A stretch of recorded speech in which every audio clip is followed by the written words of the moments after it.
Good morning, students. I am Mamta Karkar. Today, I will be taking your session on legislative material, subordinate legislations, and literature survey regarding various legislations. So, yesterday we have seen how to make the literature survey and what is the meaning of literature survey, how to complete the literature survey before we make the proper design of a research, and how to make the bibliography. ગઈકાલે આપણે legal education and research મેથોડોલોજીમાં આ વસ્તુ જોયું કે research design બનાવતા પહેલાં આપણે બિબ્લિયોગ્રાફી કે લિટરેચર સર્વે કેવી રીતે કરવો જોઈએ. Now today we will proceed on how to make the use of legislative materials including subordinate and delegated legislations, then notifications, policy statements, ordinances, rules, bylaws, and such other material which is required for application of the law.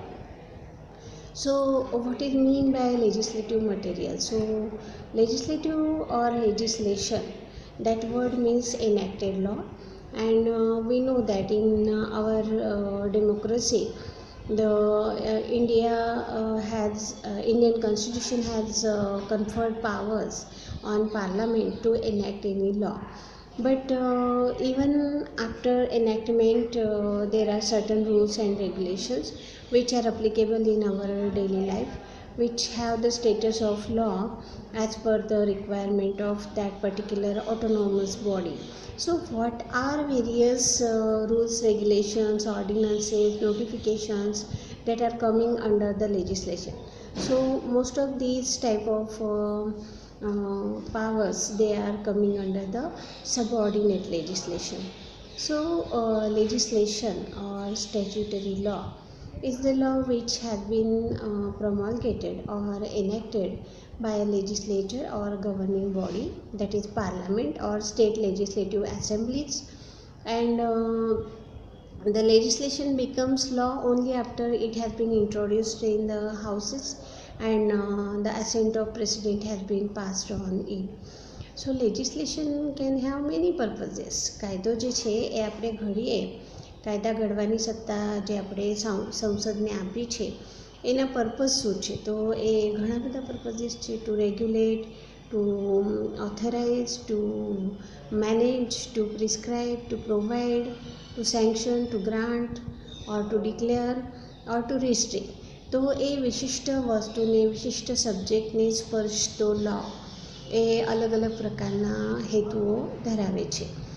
Now legislation is usually proposed by the member of the parliament or state legislative assembly in either of the houses, and then after voting of the present members of that particular house, it is forwarded to another house, and after passing in that house also it is been sent to president for his assent, and after the assent has been put on the bill, it becomes the law, enacted law. So particularly bare act or enacted law, they are passed by these provisions, and then there comes delegated legislation. So what is mean by delegated legislation? It can also be referred as secondary legislation or subordinate legislations or subsidiary legislation also. So when any other law is passed by such executive authority under the powers given to them by primary legislation in order to implement and administer the requirements of the primary legislation, then such law is called as subordinate legislation. So often a legislature passes statutes that set out broad outlines and principles, branches, then such official to use delegated legislation. દાખલા તરીકે તમે banking ભણો છો તો બેન્કિંગમાં તમને ખબર છે કે આરબીઆઈને સત્તા આપેલી છે, Reserve Bank of India is the highest authority in India for regulation of the banking business. આ જે રિઝર્વ બેંક ઓફ ઇન્ડિયા છે એ દરેક બેંકને પ્રાઇવેટ સેક્ટરની હોય કે ગવર્મેન્ટની હોય, scheduled, non scheduled, finance bank, તે દરેક બેંકને રેગ્યુલેટ કરે છે. એના માટે જે કંઈ કાયદા એ ઘડે છે એ એનેક્ટેડ લો ના કહેવાય, કેમ કે એ કંઈ પાર્લામેન્ટ પાસ નથી કરતી, પરંતુ આરબીઆઈના જે નોટિફિકેશન છે, રેગ્યુલેશન્સ છે, બાયલોઝ છે, એને આપણે સબઓર્ડિનેટ લેજિસ્લેશન કહી શકાય, because it has enforcement power on that particular territory. એ જેટલા પણ બેંક્સ એના અંડરમાં કામ કરે છે એ બધા માટે એ બંધન કરતા છે. તો ટૂંકમાં આપણે જોઈએ તો સબઓર્ડિનેટ લેજિસ્લેશન અથવા ડેલિગેટેડ લેજિસ્લેશન એ કોન્સ્ટિટ્યુશનના અંડર જે પાવર્સ આપેલા છે એ પાવર્સના આધારે સબઓર્ડિનેટ ઓથોરિટી અથવા એક્ઝિક્યુટિવ ઓથોરિટીએ પાસ કરેલા કાયદાઓ છે. સમજી ગયા ને? Now, this delegated legislation can also be changed faster than primary legislation. So, the legislatures can delegate issues that may need to fine-tuned through experiences. દાખલા તરીકે તમને જો ઉદાહરણ આપું તો આપણે કોઈ પણ લોમાં એમેન્ડમેન્ટ કરવી હોય તો એની પ્રોસિજર ઘણી વધારે છે. એ પ્રોસિજર પાર્લામેન્ટ થ્રુ જ થઈ શકે. એટલે કોઈ પણ એનેક્ટેડ લોમાં સુધારા કરવો, અમેન્ડમેન્ટ કરવો એ એક કાયદાકીય પ્રોસિજર છે. પરંતુ નોટિફિકેશન્સ, બાયલોઝ, રૂલ્સ, રેગ્યુલેશન્સ, ઓર્ડિનન્સીસ જે કોઈ પણ એક્ઝિક્યુટિવ ઓથોરિટીએ પાસ કર્યું હોય એમાં સુધારો કરવો ઇઝી છે, કેમ કે એમાં એ પાર્લામેન્ટરી પ્રોસિજરની જરૂર પડતી નથી. તો એ જે લેજિસ્લેશન પાસ કરેલી એક્ઝિક્યુટિવ બોડી છે એને જ એ સત્તા મળી છે, તો એ સુધારો ફાસ્ટમાં કરી શકે, વહેલા કરી શકે, અને depending on the need of the hours, અત્યારે કાયદાની કેવી જરૂરિયાત છે એ આધારે એ કરી શકે છે. તો નોટિફિકેશન છે જેનું આપણે જોઈશું કે what is mean by notification. Several meanings that can be given to the word notification according to its use or utility. Notice given in the word or writing. Then the act of notifying or giving notice, that can also be called as notification. Then writing of communications, formation, advertisement or citations. Then notification or giving notice. Then writing of the communication informations. આ બધું જે છે એ નોટિફિકેશનમાં આવે છે. એટલે government body જ્યારે notification કરે છે ત્યારે એને આપણે એક કાયદા તરીકે જ જોઈએ છે, અને આપણે એવું કહેવાય છે, દાખલા તરીકે બીસીઆઈ જે છે એ જો કોઈ નોટિફિકેશન કાઢે તો એ કાયદો જ બની જાય આપણા માટે. એટલે બીસીઆઈની કોઈ પણ જે ગાઈડલાઈન હશે, નોટિફિકેશન હશે, એ એના અંડરમાં વર્કિંગ કરતા દરેક ઓથોરિટીને લાગુ થશે. તો એ એક ટાઈપનું સબઓર્ડિનેટ લેજિસ્લેશન છે. બરાબર. Now, what is mean by the policy statements? When we are studying for the literature review or literature survey regarding various notifications, subordinate legislations, delegated legislations and policy statements, then we have to see what are the important purposes of policy statement.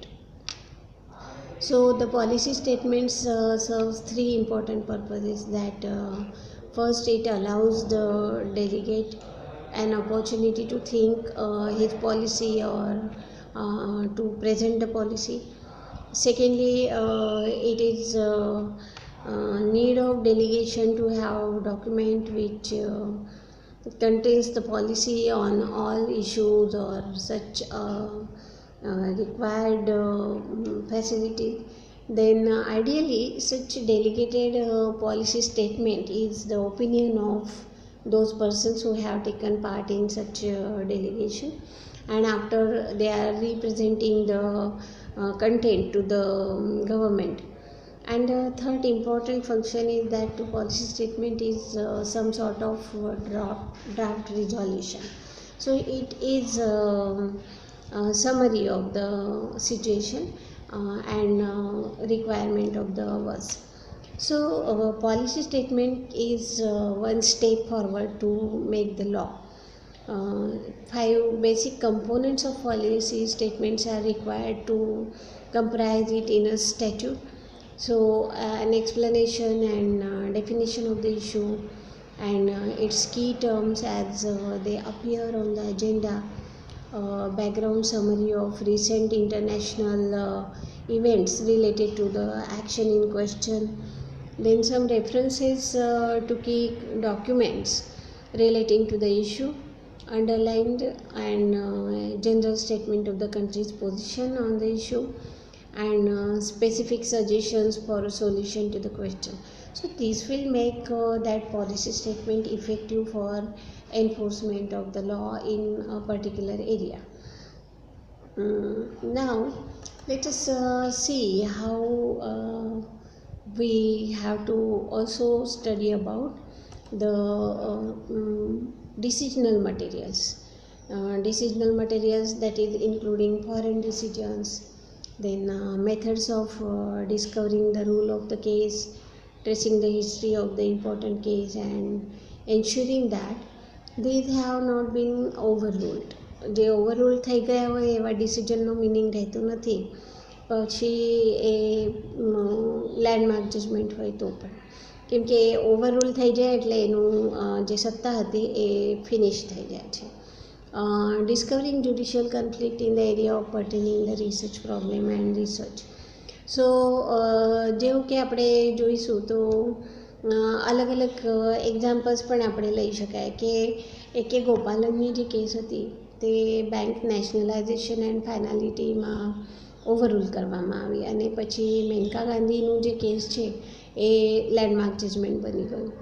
તો કોઈ કેસમાં આપણે જ્યારે સંદર્ભ આપીએ ત્યારે એનું ratio ડેસિડેન્ડી અથવા ઓર્બિટર ડિક્ટાનો કેટલો પાર્ટ નવા ડિસિઝનમાં એપ્લિકેબલ થાય છે અથવા નવા આર્ગ્યુમેન્ટમાં એપ્લિકેબલ થાય છે, depending on that you have to refer the particular judgment or decision. Now section 6 of the Hindu Minority and Guardianship Act, and that also has given a right to mother for being a natural guardian of his legitimate son or daughter. So before that, as per the property laws, mother was not given any rights as a natural guardian, and only father was being recognized for all such purposes. But afterwards it has been overruled and changed the concept of natural guardian. So this way you can find out various decisions of the Supreme Court or foreign courts which have binding force on the Indian courts, and that becomes precedents. So it has the authoritative binding force on the decisions coming forth with similar ratio decidendi. Now whenever you are going to make survey for such legislative material, including delegated or subordinate legislations, you have to first question yourself that what is my research problem, and what type of research material will be available, what type of legislative material and judgments of the courts are required to be studied for me. So in this way you can find out what type of material, decisional material, including foreign decisions or methods of discovering the rule of the case that are required for my own research study. And based on that you can take some inferences from such decisional materials for your summary and to conclude the research. So in this way overall this unit 4.2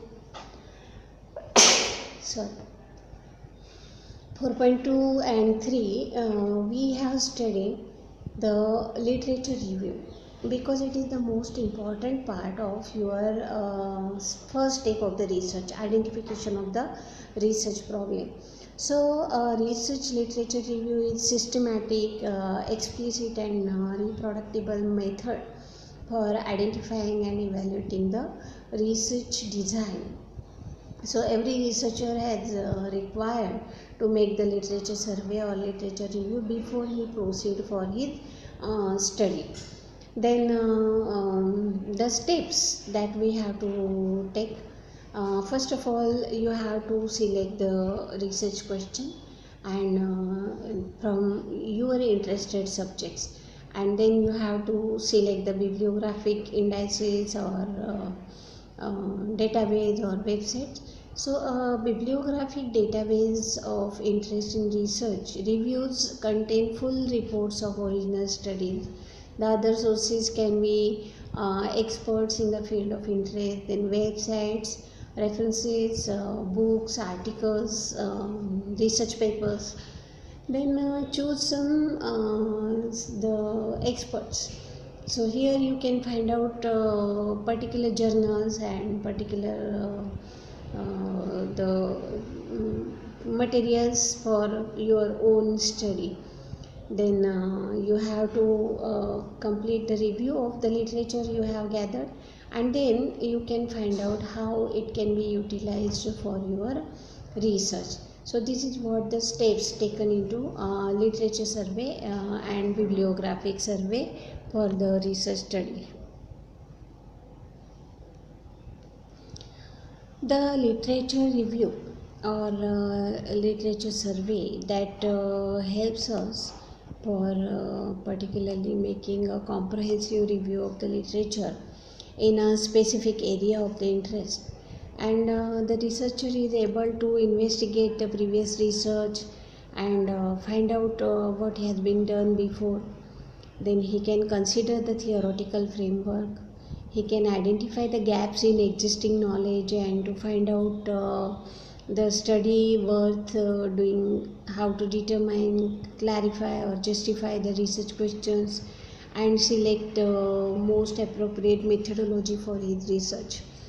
જ્યારે આપણે literature review કરતા હોય છે, જ્યારે આ literature સર્વે આપણે કરવાનું છે, લેજિસ્લેટિવ મટીરિયલ આપણે સ્ટડી કરવાનું છે, ત્યારે એનો મેઇન હેતુ એવું છે કે રિસર્ચરને પોતાના સબ્જેક્ટ રિલેટેડ પહેલાં જે પણ કંઈ વર્ક થઈ ગયું છે એનો અભ્યાસ કરવામાં મળે છે, અને એનામાંથી આપણું પોતાનું રિસર્ચ કેવી રીતે જુદું પડે છે, કેવી રીતે આપણે એને અલગ દૃષ્ટિકોણથી કમ્પ્લીટ કરવાનું છે એની સમજ મળે.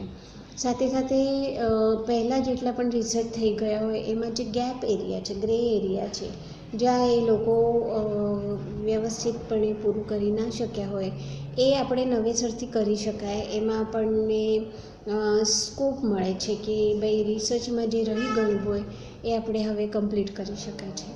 So importantly, a literature review sets the context of your study, and it provides the opportunity or framework for interpreting the results after you complete your study. Literature review કરવાથી આપણે પોતાના જે રિસર્ચ છે એમાં પહેલાં જે રિસર્ચ થઈ ગયા હોય અથવા અત્યાર સુધી જેટલું પણ મટીરિયલ અવેલેબલ છે એ પ્રોપરલી છે કે નહીં એના આધારે નવીન પોલિસી, નવી જે કન્ક્લુઝન છે, તમારા રેકમેન્ડેશન્સ છે એ તમે આપી શકો છો. તો લિટરેચર રિવ્યૂ એ બહુ જ ઇમ્પોર્ટન્ટ સ્ટેપ છે લૉમાં, અને લિટરેચર રિવ્યૂ કરવાથી કોઈ પણ સબ્જેક્ટમાં જે રિસર્ચ છે, સંશોધન છે, એ સંશોધન સારી રીતે કમ્પ્લીટ થઈ શકે છે. હવે જર્નલ લિટરેચર છે. જર્નલ લિટરેચરમાં તમે રેલિવન્ટ સ્કોલરલી આર્ટિકલ્સ વાંચી શકો છો, એના સાઇટેશન્સ તમે આપી શકો છો, તમે કોઈના સારા એવા કોટ્સ પણ યુઝ કરી શકો છો with the proper credit to that particular author, original author. અને સાથે સાથે તમને બિબ્લિયોગ્રાફીનું ધ્યાન રાખવું પડે અને પ્લેગરિઝમ પોલિસીનું પણ ધ્યાન રાખવું પડે. ત્યારે જ્યારે આપણે લિટરેચર રિવ્યૂ કરતા હોય તો એ વાંચવાથી આપણને લખવાની પણ પ્રેરણા મળે છે કે ભાઈ આટલું બધું મટીરિયલ વાંચ્યું હોય દેન તમારા કન્સેપ્ટ્સ ક્લિયર થઈ જાય, અને એ કન્સેપ્ટથી તમે પોતાનું મંતવ્ય, પોતાનું ઓપિનિયન, થિયરી તમે લખી શકો છો. તો for the theoretical part of your research the most important step is literature review. then survey of the legislative materials and various bibliographic material that will help you to conduct your study in a proper systematic manner. તો આજે આપણે unit 4.2માં literature સર્વે ગઈકાલે લીધું હતું. આજે આપણે literature review including legislative materials, subordinate legislation and policy statement આ ભાગ આપણે આજે કન્ફર્મ કર્યા છે. તો આવી રીતે રિસર્ચના જે સ્ટેપ્સ છે એ રિસર્ચના સ્ટેપ્સમાં identification of the research problem અને એના પછી framework of the research problem and એના પછી લિટરેચર સર્વે આ મહત્ત્વના સ્ટેપ્સ આજે આપણે સ્ટડી કરી લીધા છે.